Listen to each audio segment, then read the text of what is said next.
With that down, let's get on to main topic number one. And our first main topic today gets submitted to us by Christian Hanna, who writes, John, did you hear this? Peacock has not only not made a deal with Roku to distribute the service, but they're basically calling on customers to pass the buck on to Roku to demand that they let Peacock be available on Roku devices. How pathetic is that? All right, thanks a lot for saying that in, Christian. And yeah, for those of you who don't know, Peacock is ready to launch publicly. Like it's already had a launch to subscribers on the different cable networks, but now it's getting ready to have its full app launch. Everybody can get and everybody can see it. And we've heard this song and dance before.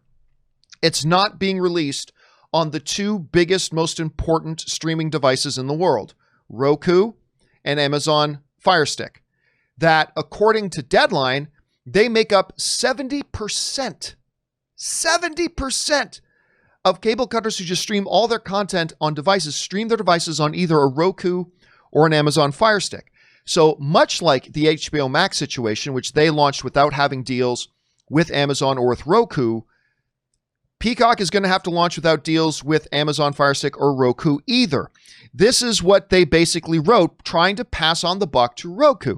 Peacock writes, the Peacock paradox. Peacock is streaming free for all, but not on all devices are streaming Peacock. Squawk about it to Roku if you want it. In the meantime, check out all the other platforms where we are free. So basically, here's the thing. Peacock was unable to reach a deal with Roku, Amazon Fire, and they are telling audiences to go and give the crap to Roku. By the way, a lot of the responses are hilarious because they're all saying, no, this is your fault, Peacock. It absolutely is. Now, some people might be tempted to look at a situation like this and say, well, yeah, why doesn't Roku just let them on? Just put them on, sign a deal. Why not? Here's the thing. Roku and Amazon Fire, but let's focus on Roku for a second. They're the bigger one, and they're a very independent company. Roku has spent the better part of 11 or 12 years trying to build their business, build their community, build their user base, in which they have invested hundreds of millions of dollars over the years to build up this streaming platform that the mass majority of people who use streaming will use Roku.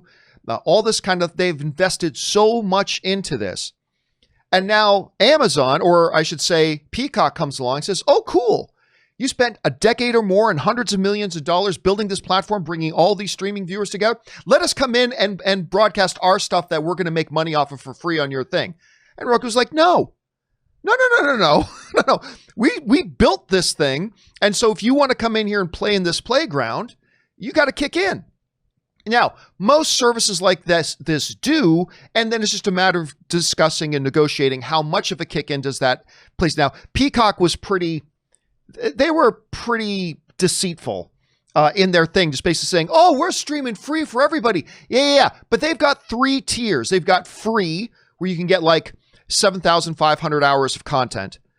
But the only reason they have that free stuff is to get you to sign up for one of the other 2 tiers that costs money. They have a $4.99 tier where you get like 10,000 hours of stuff. So extra are the really good content if you pay $5 a month. Nothing wrong with that. And then an extra tier higher than that is $10 a month, but with no ads. So if you pay $5 a month, you get all that content, but you're still going to get ads. $10 a month, you get all the content, but no ads. And I've got no problem, Rob. I've got no problem with this pricing structure of theirs whatsoever. That's perfectly fine. But if you want to do that and then take it to somebody else's playground that had to spend a decade building their playground and spending hundreds of millions of dollars to divide it, you got to make a deal to get in there and cut the other guy in who's making it possible for you to make so much money. And for them to then just get on and say, oh, everybody, Roku won't let us on. No, you just failed to negotiate a deal. Now, at the same time, Rob, it should be pointed out that the common denominator in HBO Max's inability to get a deal with Roku and Amazon, and Peacock, I still hate saying that name, and Peacock being unable to negotiate a deal with Roku and Amazon, the common denominator there is Roku and Amazon.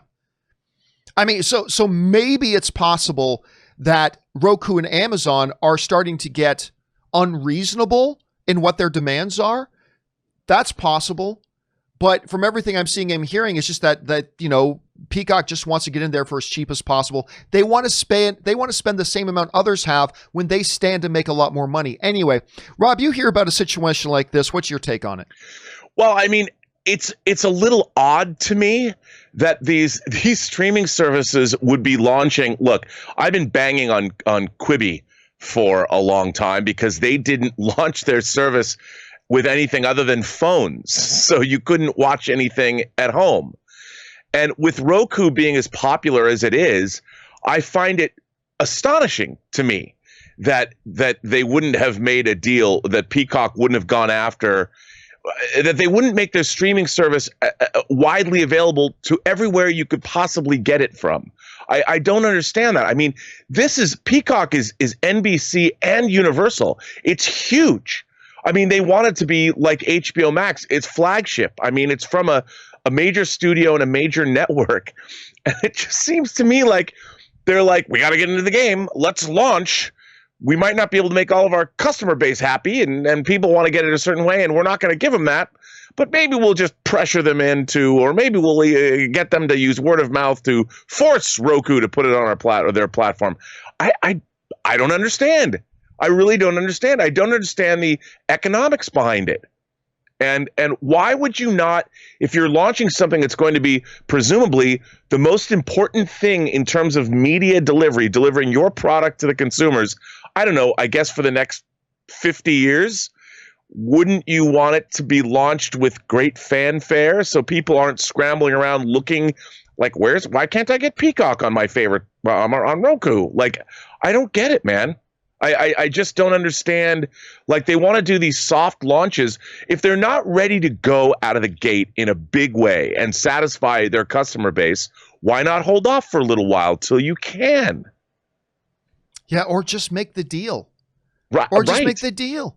Or do what they do in sports. You know what? We can't come to a complete agreement. So why don't we compromise a little bit and we'll make it a shorter term deal so we can come back and visit this again. So like if you're Peacock, say, okay, you know what? Fine, Roku, we'll agree to your terms right now, or at least closer to your terms right now.